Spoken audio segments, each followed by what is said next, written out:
Greetings, colleagues. Welcome to the Ivory Attic. I'm Ian Isherwood. And I'm Kurt Andreessen. And welcome all of you to Season 2. Season 2! Oh, yeah. This is the good one. This is the good one, right? Yeah, this is... Stop listening to all the other ones. This is the real one. So how did we get here to Season 2? I can't believe it lasted for a whole first season. Yeah, well, we keep asking people on. They keep on saying yes for some reason. They keep coming on the show, right? I think because very few of them have listened to previous episodes. Well, that's the trick. That is definitely the trick. Yeah. But hey, congratulations to you. Yeah, congratulations to you. Yeah. Well done. Well done. Yeah, absolutely.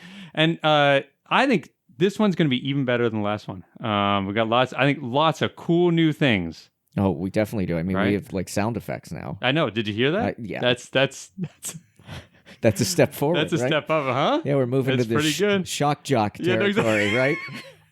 It's actually the only one I have right now. So, well, you need to get a lightning bolt. So whenever we mention something in higher ed, like demographic cliff or something. Oh man, that would be good. I have this. So I do have one more. Perfect. I don't know. We could at least do that. Yeah, we can use that one. Yeah. Okay. Yeah. I don't know. Well, welcome everyone. We are really excited about this episode. Yes, we absolutely are, and we're really excited about the beginning of season 2. Second season. Make sure to share with your colleagues, with your friends, and with your enemies. Absolutely. We are honored to have one of our colleagues from Gettysburg College here, Professor Craig Lair. Craig is Associate Professor of Sociology at Gettysburg College and Chair of the Department of Sociology. Craig has a Ph.D. from the University of Maryland, College Park, an MA in Sociology from the University of Maryland, College Park, and a BA from Arizona State. Craig has been at Gettysburg College for quite some time, has published a number of articles, but focuses specifically in economic sociology and the sociology of work. So we're really excited to hear about that because Kurt and I think we know something about the sociology of work because we work together, but exactly. We're happy to hear why we're wrong. Absolutely. So welcome, Craig. Thank you. Craig also has what I think is probably the worst, that one of the worst jobs on campus, which is the ombudsman. Oh, that's right. Wow, which that's means right. That if anyone wants to talk to somebody and they can't talk to anybody else, that's where I come in. So who's he going to talk to about this interview? Oh, yeah. No. This is the problem, is that I have given him a ton of things to talk about and he has nowhere to go. So. Right. I just suffer alone. So welcome, Craig. So tell us a little bit about yourself, your background, how you got into this strange field that we're in. All right. Well, in terms of background and academics, probably the best place to start is high school. Okay. And I think if you had done a poll of my high school of who's the least likely person to end up in higher education, I would have a large number of votes. Academically, I was very much a late bloomer. Okay. In high school, my two primary concerns were skateboarding and punk rock music. Oh, nice. With everything else being a distant third, and academics maybe cracking the top 10 occasionally if I really liked a teacher. So my performance was kind of all over the place. And I did well in a few classes. I got some generous D minuses, just I think to move me along throughout the system. And so I ended up graduating high school. I had this notion that I would go to college at some point somewhere, and I'd probably get a degree in business and become a businessman, whatever that meant. I didn't really know there was other options or what those looked like. And at the time, I was working at the local skateboard shop, and I was attending our local community college. And one of my coworkers recommended that I take a class in sociology, and I had no idea what it was like. And pretty quickly, I realized this is something that I really liked. I think the problem I had in high school was I didn't see the relevance of academic knowledge in like everyday affairs. Sure. But I think that was a me problem. I mean, the school system was fine, but this is just me. And like, again, like I know I've never never walking down the street and someone says like calculate the area of a trapezoid, right? That just doesn't I say that to people, but yeah, is it? Yeah, I don't even know what those words mean. Right. But so I take the sociology class. The professor was an interesting guy because he was like a neo-Luddite and very anti-technology, and so it was a very different perspective on the world. Yeah, we know some of those maybe at the college, I think. Yeah. Yeah. Well, they're like, I mean, I think they're whatever old neo-Luddite is, like they started it 20 years ago. They're no longer on the cutting edge of Ludditism. I was going to say, they're 20 years behind in their Ludditism. But for me, the light bulb kind of really went on when we learned about this idea, this concept from the sociologist named Cooley of the looking glass self. And the idea is that when we think about ourselves, we don't think of ourselves in isolation. We often imagine how other people perceive us. So our self-concept is actually a social thing. We're looking at ourselves from the vantage point of another person. And I was like, oh, yes, this is something that I do, right? And then that just kind of opened up this whole idea of opened up seeing how other concepts in that class applied to everyday life. And that really, it really kind of gripped me.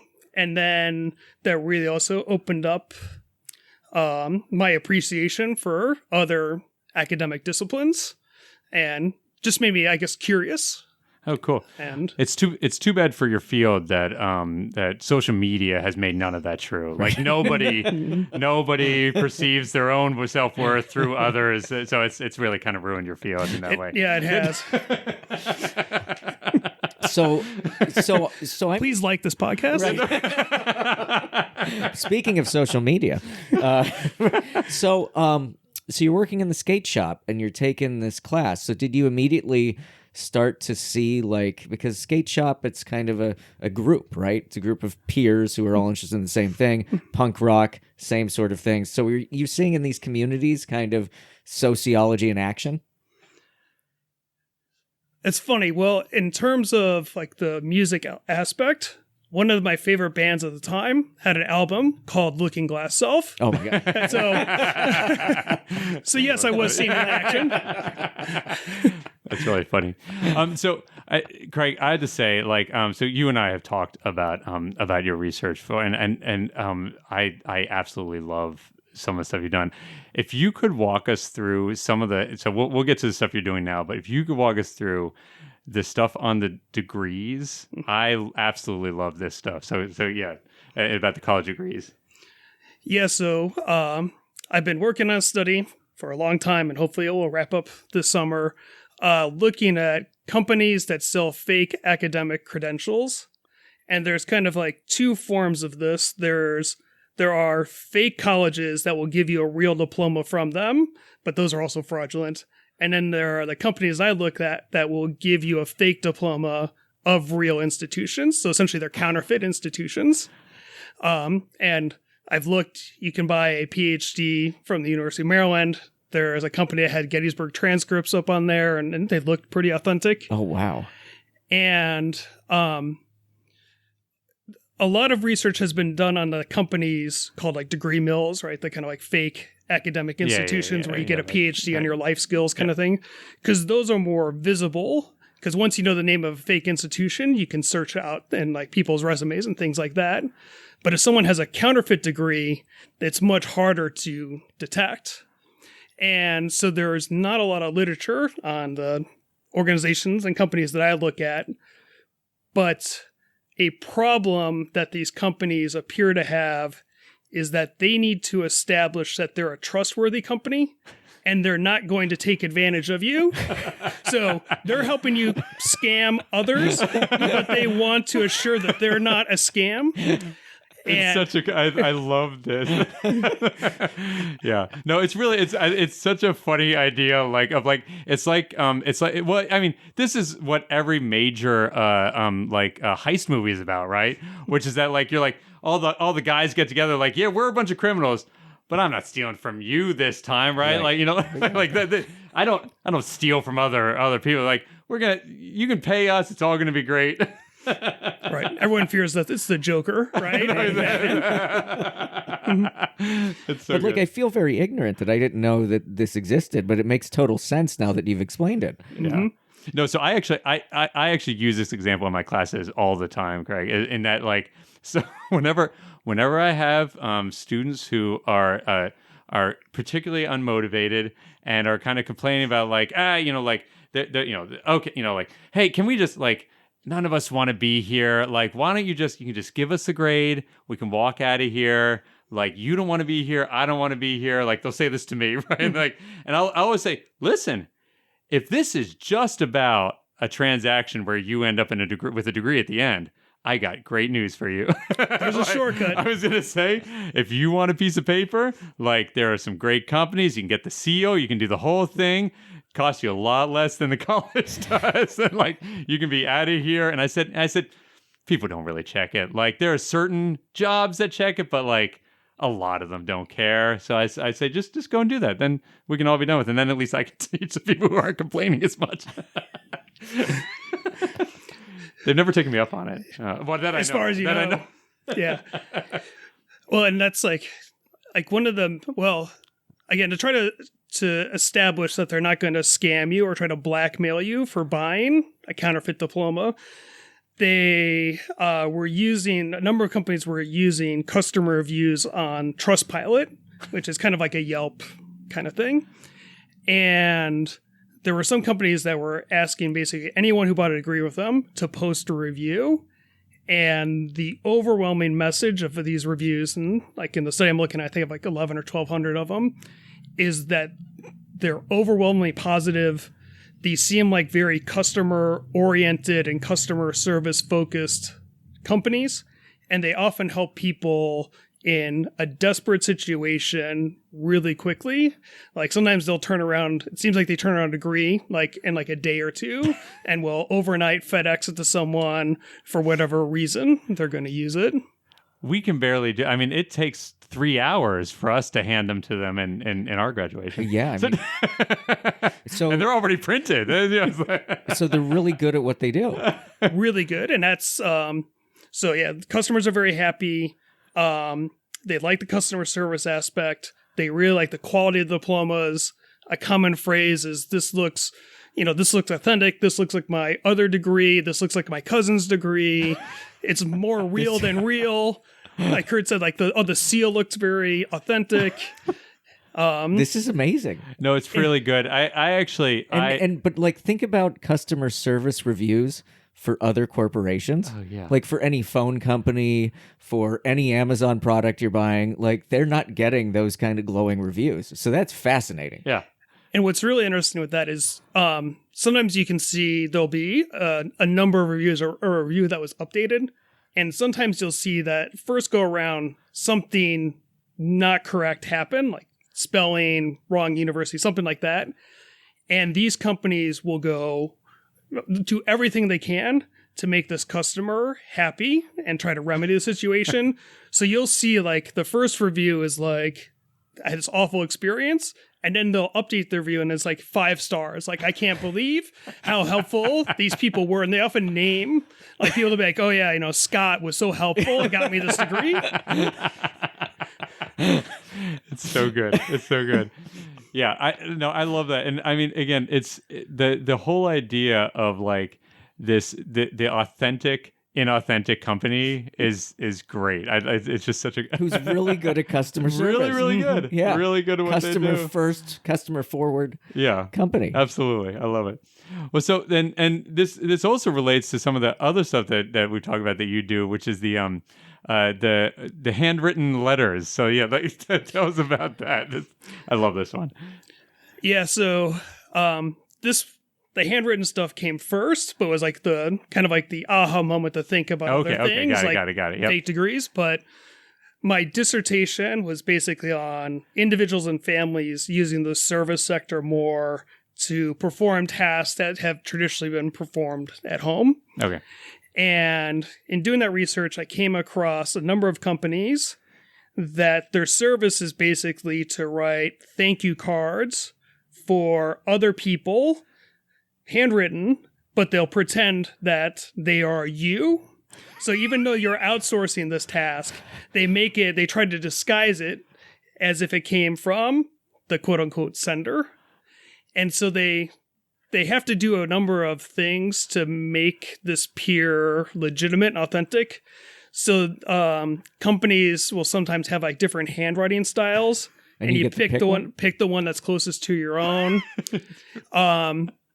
Sometimes you will like send like a batch of thank you cards to the company, then they will box them up and send them back to you. So that when you send them out, the postmark is local and not like somewhere across the country.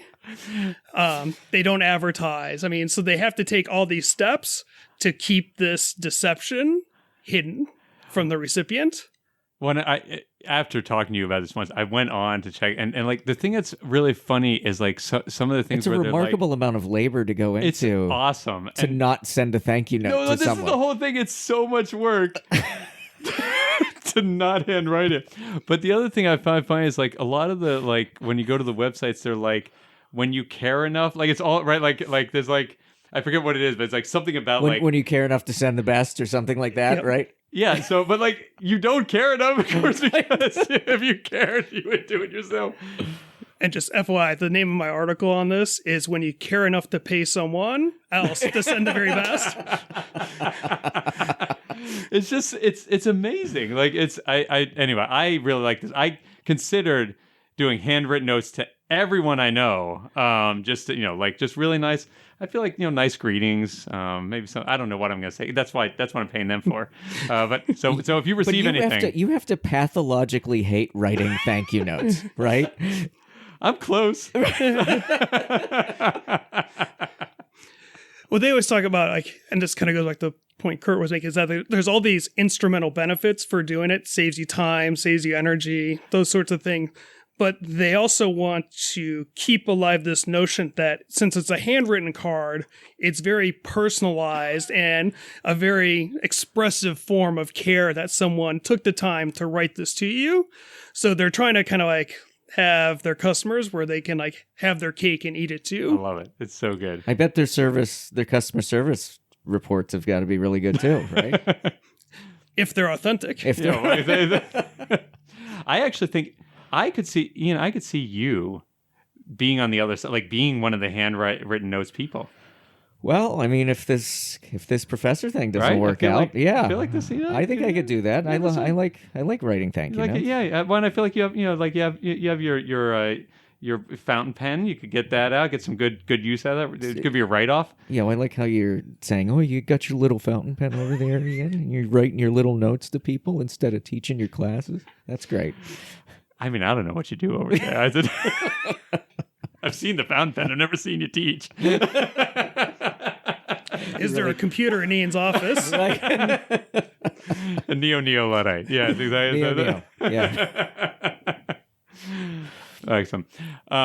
Yeah. So, I was looking back at like some of your some of your other really early stuff, which I actually haven't talked to you about. So it looked like you started out looking at capitalism and like how to make certain things more efficient. Did I see papers on that? Outsourcing, right? Yeah. So my dissertation again was like kind of like outsourcing at the individual and family level, and then it kind of expanded to try to look at, because at the time, like outsourcing was a really big topic, and there were both families outsourcing more, but the government was outsourcing more with like Blackwater and the time and the Iraq War and things like that. Yeah. And then this was a time when people were talking about like offshoring jobs to companies overseas and things like that. So I was just kind of looking at all three of those instances of outsourcing to see if I could see kind of like commonalities between them. Oh, that's really interesting. And the one, I guess one of the commonalities I saw was that outsourcing can be used as a way to limit your responsibilities.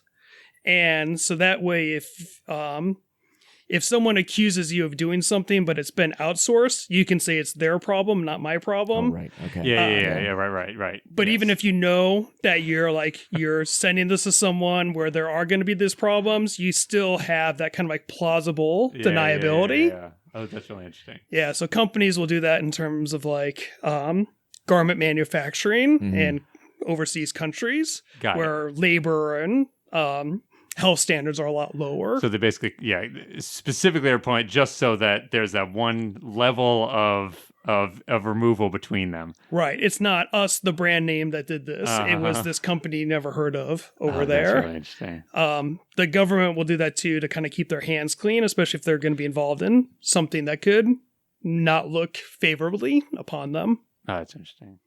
So one thing I'm curious about, like as we're talking, and I apologize because I feel like this is almost too obvious a question. So if you get asked this all the time, I apologize. But I mean, do you feel so? Obviously, like a ton of things that people are talking about right now is AI and kind of like and a lot of what you're dealing with is kind of authenticity and like how it's being like. Do you feel? I'm curious. Like I don't want you to comment on all of AI because that's you, but like I'm curious. Do you feel that the types of things that are happening are merely just an extension of kind of things that you have seen before, or is it actually fundamentally changing? Do you know what I mean? Like, is this actually is this a fundamental change that's happened, or is it just that this is stuff people always have done? The technology has just gotten better, if that makes any sense.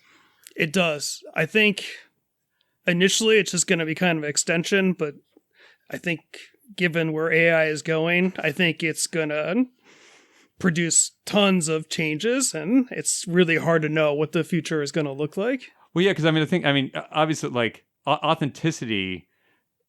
When we think about authenticity, I mean, again, like you were talking about, for instance, degrees. Degrees are a piece of paper. Like also, like a handwritten note is obviously also a piece of paper. And I mean, obviously, we always could generate those. Can always in the past 20 years have been able to easily generate a lot of those types of things.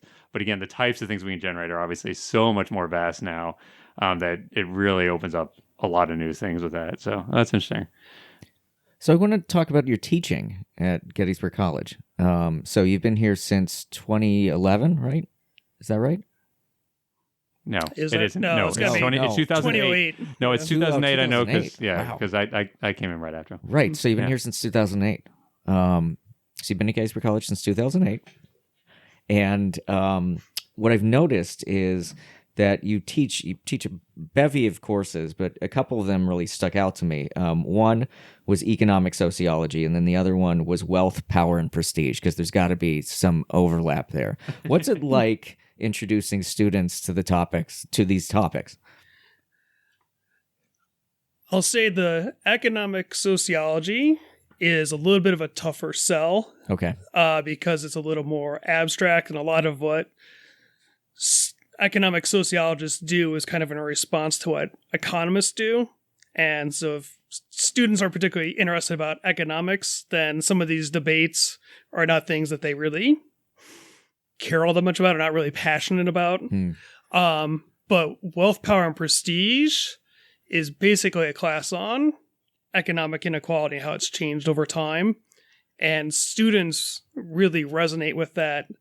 And a big part of the class is structured around a book on chicken farming, which you may not think that would be like a case where you're going to see major patterns of inequality in America, but that's exactly what you see. The broader trends are reflected in this industry, where chicken farming used to be kind of like at least a working class, maybe a middle class profession.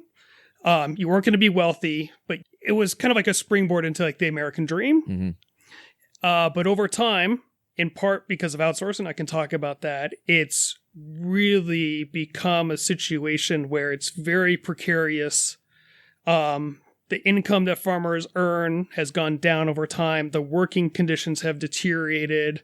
And the reason for that is the big chicken companies, and there's like a big three and big four, they control so much of the market that they can dictate terms, and chicken farmers have no power in the situation. So it's an interesting relationship because it was like the book is about Tyson Foods. They were an early form of outsourcing. So what they do is Tyson owns the chickens that farmers raise. They own the food. They own everything except for the farm and the labor. Huh. That's what the farmer does. And then the farmers raise the chickens for like 6 weeks. Tyson comes and picks them up, and then they calculate how much someone's going to earn based on mostly the weight of chickens at the time that they're picked up. And that creates some problems because if chickens are sick, let's say, farmers don't really have any ability to do anything on their own to try to make them healthy. They're just kind of like stuck with whatever Tyson tells them to do. Yeah, right, because Tyson has to have a uniform. Everyone has to be doing the same thing so that if they get any questions. Exactly. Okay. And they have a really, ingenious is maybe one way to put it, system. So in any given 6-week period where chickens are raised, they pay farmers how they place in what they call the tournament. And so they will have, say, like 20 farmers. They will rank them based on how efficient the chickens were in terms of like feed consumed to weight. Huh. And the farmers who are at the top get a premium, but that premium essentially comes from the farmers at the bottom. So it's kind of like a Robin Hood in reverse situation. Yeah. And what this means is that new farms come in. They are more efficient than older farms, so they win the tournaments and then drive the old farmers out of the business. And so there's like a lot of turnover as the newcomers come in, and they can make it for a while, but eventually their stuff is going to become outdated, and then they will go out of business and be replaced by the next wave. And I didn't know this before I read the book. So chicken farming used to be middle class or working class profession, largely by white families, often in the South to begin with. But a lot of white farmers have gone out of the business, and now it's people from Laos who are coming in. And so they are the new chicken farmers and the ones who are working in this industry. That's crazy. That's fascinating. I had no idea Big Chicken was so cutthroat. It's super cutthroat. Yeah. And that there's a big four that are controlling everything. Actually, what's the name of the book? Just in case people want to read. The Meat Racket. Okay. By Christopher Leonard. Okay. Excellent. Well, and it's got to be interesting because we teach in a very agricultural area, and so if you're in town, the chicken trucks come through town, right? So students are able to see them come with the chickens in them, and then they see them go, and there's no more chickens in them, right? And Ian, where do the chickens go? They go to the farm like a dog. Sorry. But so do you think students resonate to this? I do. I think, at first they're maybe like a little bit puzzled of why we're going to be reading about chicken farming. Yeah. But the beauty of the book, too, is that we learn about a lot of concepts that explain different facets of inequality in America. And many of those are represented in the book. And the nice thing about that is if students come from different political backgrounds, they can still talk about meaningful ways that inequality is being generated in this industry that aligns with their political beliefs. Right. They could also challenge their political beliefs and think of things they didn't consider before. But because there are so many things wrong in the industry. Students can really focus on the things that resonate with them. There's literally a capitalist tournament of chicken that's going on, right? Exactly. And that's. I was just saying, all I could think of was Glengarry Glen Ross. Right. Like, put that coffee down. So what is that? Cadillac knives and then you're fired? Cadillac knives and you're fired. Exactly. I was hoping that was what you were going to say is the actual. Always be gaining weight. Yeah. Craig Lair, what brings you joy? Good question. So obviously, oh, okay. All right, we're cutting that. Actually, can you bleep it? I was gonna say I need a bleeper actually. That's just like well, actually, anytime. It's bleep. Yeah, exactly. We'll call that the family is the new F word. Or like they just bleep it automatically. All right, sure, family. Yeah, okay, all right. All right, so It's thrown out now. We're done with that. Yeah. All right, yep. well, it's obligatory, right? I Yep, have to say. absolutely.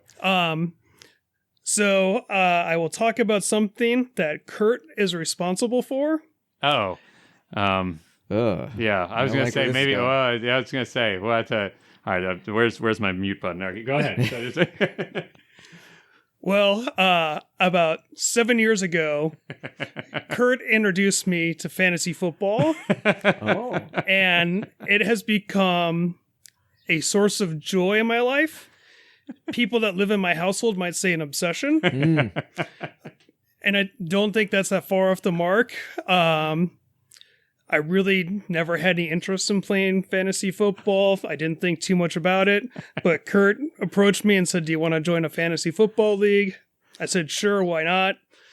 I really had no idea what I was doing. But I did realize that the beauty of fantasy football is it makes any football game, or at least most football games, there can be something interesting about them. Yeah, even the absolute like worst game, there's a good chance that somebody's in it where it matters. Right. Yeah. And it could be like, the kicker, the defense, some wide receiver. So, the amount of joy you get from watching football games increase. And over time, I've kind of gone deeper and deeper into this.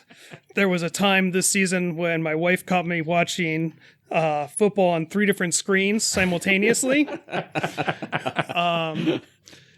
Me being me, so when we did our draft this year, I came in with a spreadsheet with different contingencies. And if you ever want an encapsulation of the differences between Kurt and I come in with a spreadsheet. I know like there's like different philosophies about when you should pick different kinds of players, and they're all pretty standard. You pick a running back first, you pick a kicker last. So I've got everything mapped out. I'm following all the rules, and Kurt just comes in and is a machine of chaos and is just picking things randomly, often for personal reasons, like he just wants to kind of take a dig at someone else. Yeah, sometimes it's like Often, I'd say probably entirely. Yeah, right? I mean, Mostly. like somebody will have like a team they really like, and I'll pick their quarterback just so they can't have them. Sometimes I do them because they have cool names, and like sometimes I did this. I think it was this year. Sometimes I get a bunch of guys all with the same name. So then if I hear that name, I know it's pretty likely that I have them because I forget who I have a lot of times. And so then I could just be like, all right, I've got all the Smiths. Right. Like I've got like a team of Smiths. And then like now I know who to watch out for. So it's good. It works out well. So who wins in your group? Well, this is the thing.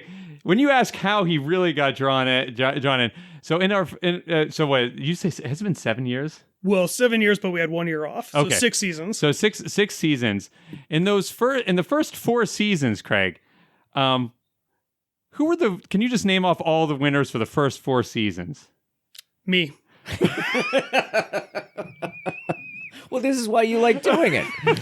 No. It doesn't hurt. I will say, if you ask who knocked the king off the throne, It's the agent of chaos. it was the agent of chaos. I mean, that's how revolutions work, right? Exactly.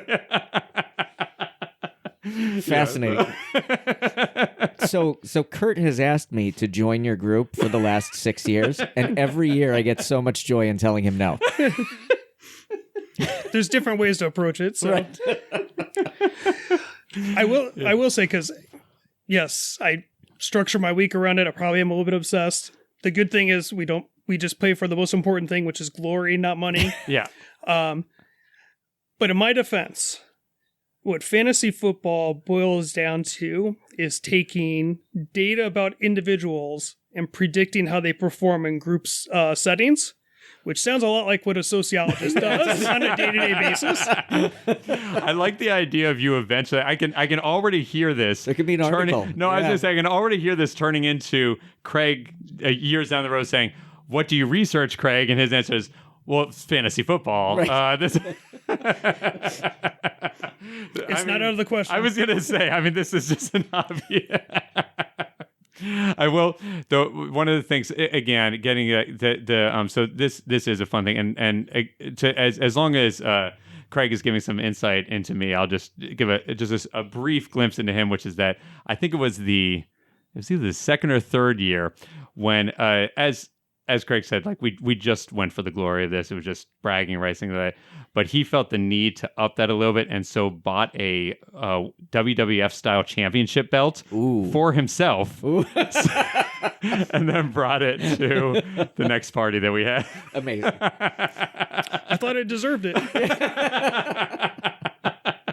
All right, well, wonderful. Well, I think this is a good time to take a quick break. What do you think? Time to take a quick break. All right, and then we'll come back in a second.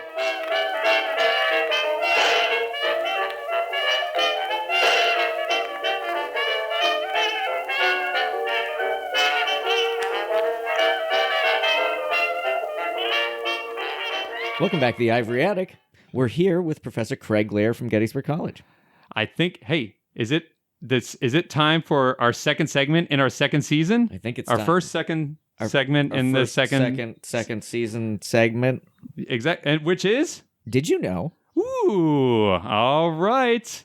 Quiz time. Quiz time. So I actually came up with a real quiz for you.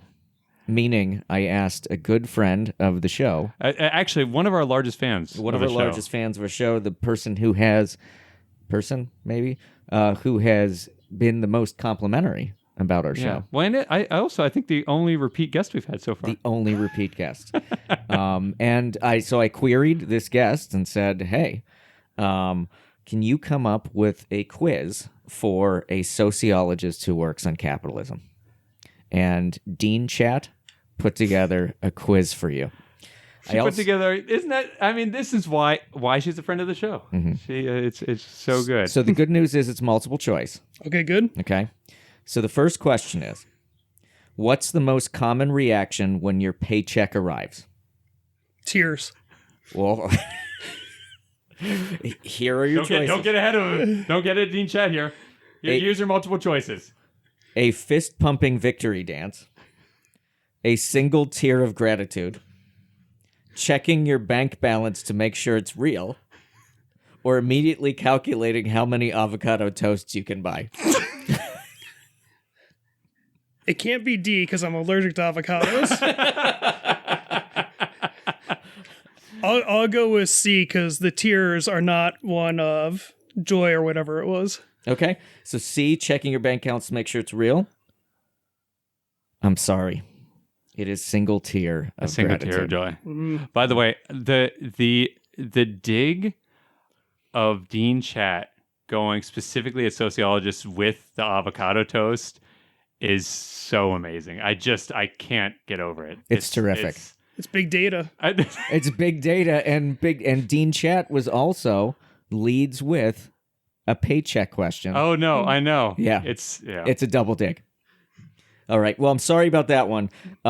Dean Chat, though, has unrelenting. Number 2. What's the official term for the phenomenon when you go to Target for toothpaste and end up buying a cart full of stuff you didn't need? Is it A, Target trance, B, consumer chaos, C, retail therapy, or D, the bullseye binge? I just got bullseye binge. That's good. It's pretty good, yeah. I'm going to go D. I like bullseye binge? Yeah.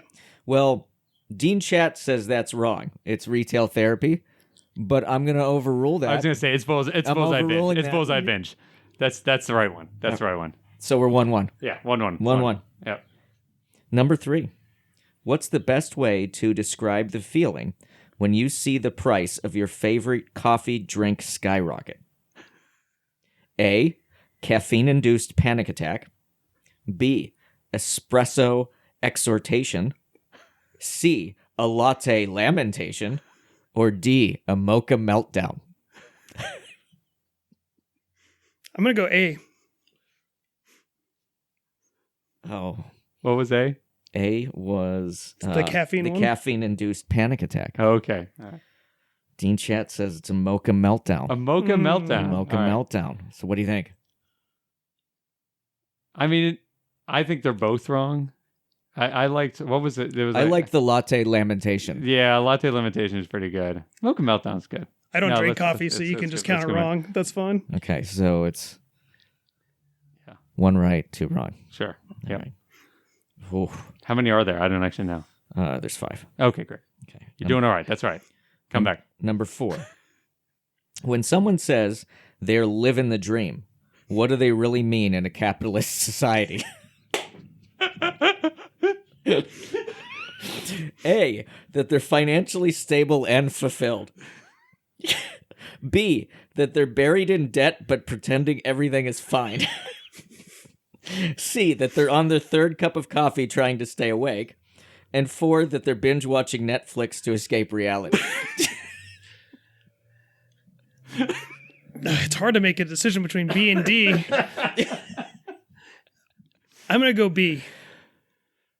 B it is. Absolutely. Yep. All right. There we That go. they're Tied up. They're buried in debt, but pretending everything is fine.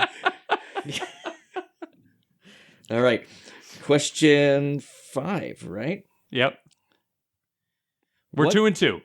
This is really exciting. It's the tiebreaker right here. What's the most likely reason people participate in Black Friday shopping?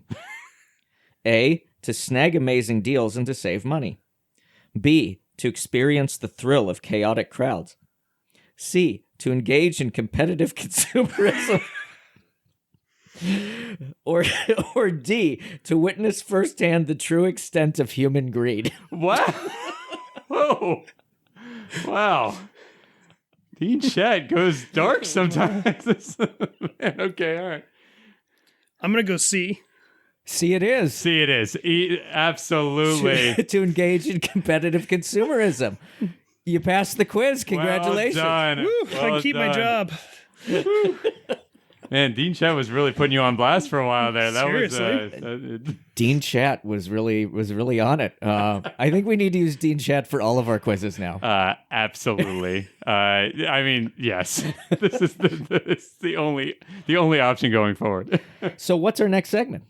Well, you know what? I think it might be. What's your style? Oh, so this one, I'm actually excited about this because I feel like, so one thing I always give Craig a hard time about is, he's, as I always say to him, he might not realize it, but a lot of how we kind of approach our own, how we look at ourselves and how we kind of approach life is based on how others perceive us, which he doesn't know that. I mean, he hasn't experienced it. As a physicist, I'm aware of this. Well, and as a historian who is a confirmed not fashion historian, that's how we look at things. Too. Right, exactly. And so this is interesting because, Craig, we're not only going to be asking about fashion, but we want you to also be thinking about how you think about everyone else is then viewing that as you're doing it. So that's Well, thank you for Fizz explaining that to me. It's not the first time we've been down this road. All right. Well, I think it's fair to say there are 2 versions of me in my fashion on campus. So there's classroom Craig, and then there's non-teaching Craig. okay.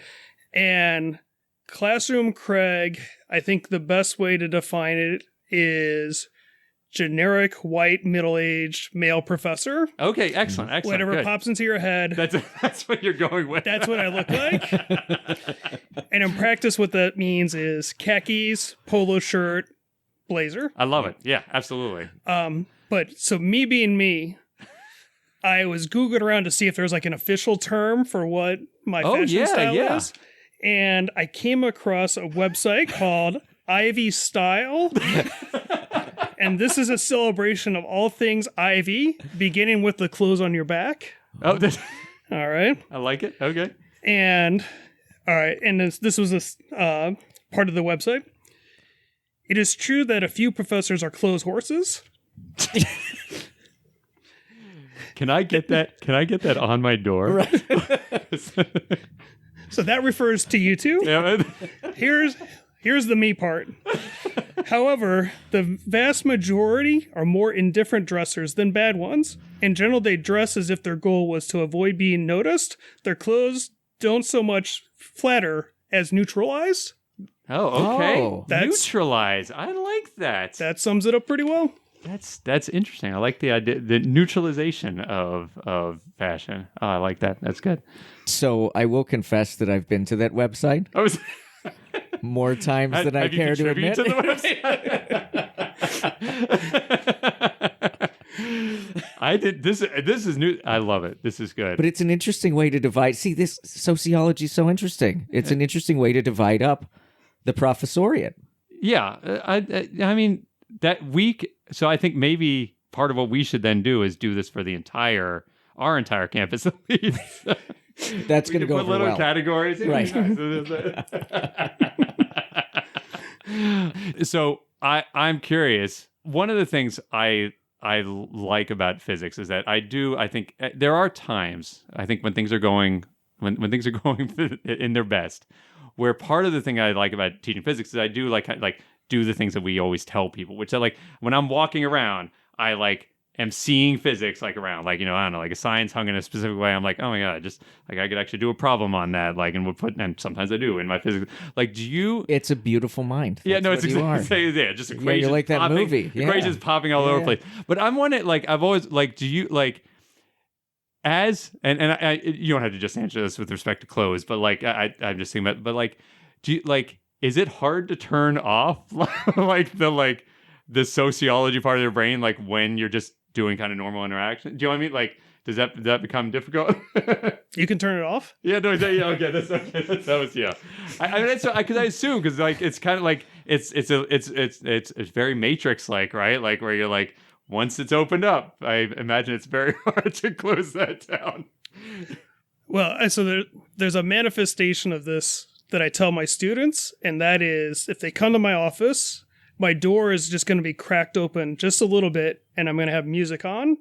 And I say, that's not because I don't want you to come in.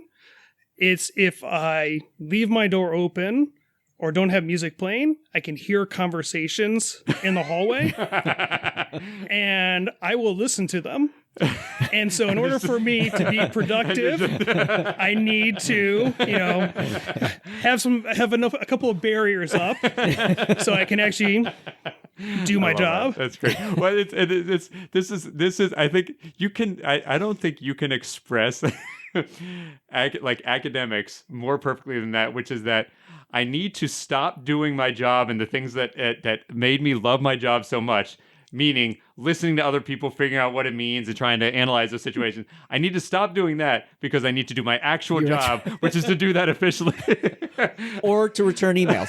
No, it's absolutely to return emails just for the TPS reports. Right, it's TPS reports. No, because it was funny because I was actually talking to a colleague about this the other day, and he was like, I asked him how he was doing. He said, well, I've just been down this rabbit hole where basically I've been doing a ton of programming just to make, this document look interesting. Because he was doing some math, I know it's gonna sound as dumb as it is, but there's a programming language that lets you type math nicely. And so can you outsource that? Absolutely. Actually, who's really good at it? It's actually Dean Chat's really good at it. Oh, really? Anyway, but so he got down this rabbit hole of trying to figure this out. And I mean, his job is computer programming. He was just doing the wrong programming. He should have been doing the other programming. And like to me, and so he's like, yeah, I don't know what to do. I was like, you should keep doing it because that's what you do. Like, the whole reason that you got into this field is because you love doing this stuff. The idea of stopping doing that is insane. It's the clash between the vocation and the occupation. No, exactly. Well, cool. Have we worked hard enough yet? I think we've worked hard enough. Great. Good. For our next segment, which is Cocktail Corner with Kurt. Excellent. Well, let's take a break, and I'll get some drinks together, and That sounds we'll be lovely. back.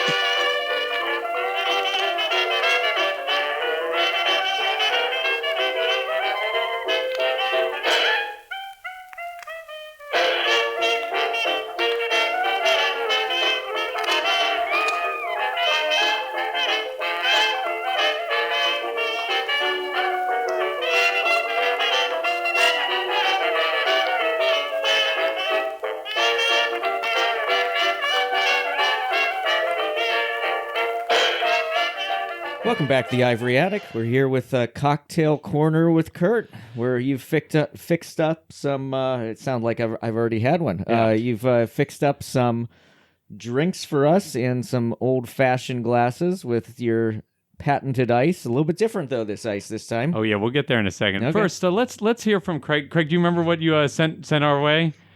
Yes, it's probably the most famous metaphor in sociology. It's called the Iron Cage by Max Weber. All right, can you describe the iron cage? I was going to try it, but I'm probably going to mess up, so I'd rather you do it. So Weber's concern was that life was becoming increasingly rationalized across all dimensions, and that was stripping like the magical and mystical elements out of life. So everything is just a calculation, and like he also describes this rationalization as like a cold polar night kind of thing. Right, and so and the stuff I was reading about, right, like a lot of it comes from this idea of capitalism and the idea that you're just kind of pursuing the dollar, and that's the only thing that you're doing. There's no kind of joy in anything that, and so to capture some of that, my immediate, and this is why I'm dressed the way I am today. I immediately went to the 1950s, right? Because like obviously, like it's us, like we're capitalism is everything. We're distancing ourselves. I'm gonna explain this to Ian because he doesn't know a lot about this stuff. So Please tell me more. Yeah, let me tell you about some history. Let me just inform you about post World War II stuff. So I'm immediately thinking of like that type. So there were lots of different things I was thinking about. I really wanted to do like a martini or like a highball, but the problem is the name, which is that like those don't look like iron cage. You know, like it's not the right color for an iron cage, and so I went for. Can you guess? You probably can't from the color, but I went for a Black Russian. Oh, which is great for a bunch of different reasons. I'm relatively proud of myself. I'm going to be honest. Because it's also funny because it's both, it's 1950s, but it's also like Black Russian and also Russian, like the Iron Curtain was down, which has some like iron words in it. It's all coming together. Right? It's kind of, anyway, so that was the idea, but this is like a murder board. So this you're piecing it all together, right? I'll get the rest of it. I'll give you a sip because you've been looking at it for a while, and I'll explain the rest of it as you go in. And Craig, of course, just announced earlier in the episode how much he dislikes coffee, which is great because it's one of the big tastes in here. Cheers. Cheers. Cheers. Oh, wow. That's got a lot of flavors. Oh, it's got a lot of flavors in it. Well, because, hey, listen, I'm not going to just do a Black Russian because that's not that. I mean, that's a Black Russian. They already have that name. So what I'm trying to do is the whole idea is that we're all trying to break out of the cage. And so I was thinking, well, what are things that kind of signify it? First of all, then this is just a stupid pun, which that I added, I have allspice. Oh, like liqueur to it. And so the idea of that is, I mean, you're spicing up your life. No, it's keep going. Okay, keep perfect. going. The second thing I added was absinthe, which to me is the antithesis of all of that. That is how you spice up your life. Exactly. That's how you spice up. So that's the aniseed I'm getting. Exactly. Okay. So it's actually a float on top because you're trying to get into the cage, but it's just floating on top. You got this thin veneer of joy. And absinthe on top of. And absinthe is very big late 19th, early 20th century, or from what I've heard. I'm not a historian, but that's when Weber's coming up and writing. Exactly. Yeah. So I like it. I also liked the idea of the coffee too, because to me, like, coffee is such a signifier of like, this is the thing. We are not getting enough sleep, and so we explicitly shove this stuff down our throat. I like coffee a lot, just for the record, but we shove this stuff down our throats to be more productive, which I think is exactly what you're not trying to do. It's all about the numbers. You got to make the numbers. So what do we think about the taste? I can guess what Craig thinks. No, I can't taste the coffee. Excellent. So I like it. I love it. Okay, it tastes more like licorice to me. Mm-hmm. It does it's got a strong black licorice flavor, which is the aniseed, right? Yeah, coming from, exactly. Yeah. And because it's a float, that actually kind of hits you first. Yeah. And then it kind of comes. Yeah. The other thing I will say I did is that I thought, because the thing that brings me joy and breaks me out of my iron cage is annoying Ian with really pretentious ice. And so I not only have nearly perfectly clear ice in here, but I also have a new invention that it was given to me by my brother.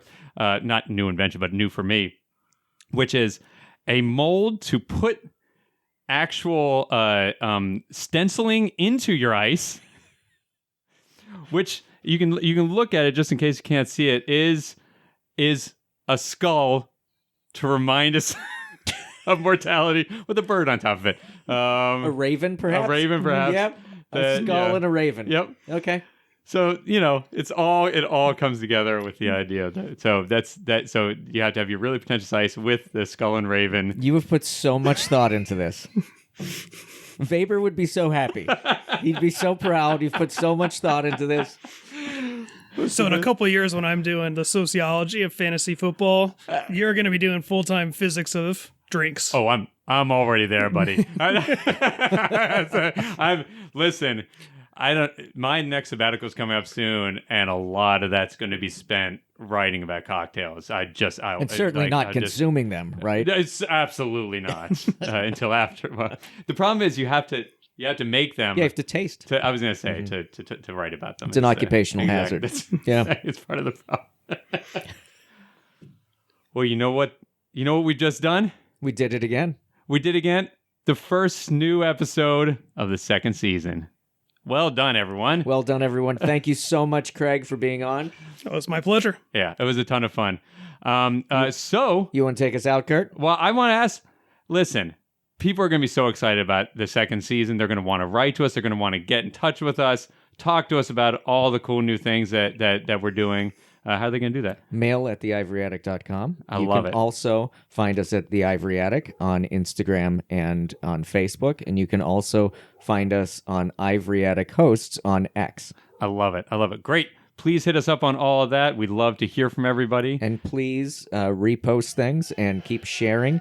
We were recently told by some young academics that they had heard of us and listened to this podcast. It was pretty exciting, we felt pretty chuffed. It was pretty great. Thank you all for a great first season. We're looking forward to the year ahead. Yeah, keep sharing, and we'll keep making them because we're having a ton of fun. Hopefully you are too. All right. Thanks for rummaging through the Ivory Attic with us. I'm Ian Isherwood. And I'm Kurt Andreessen.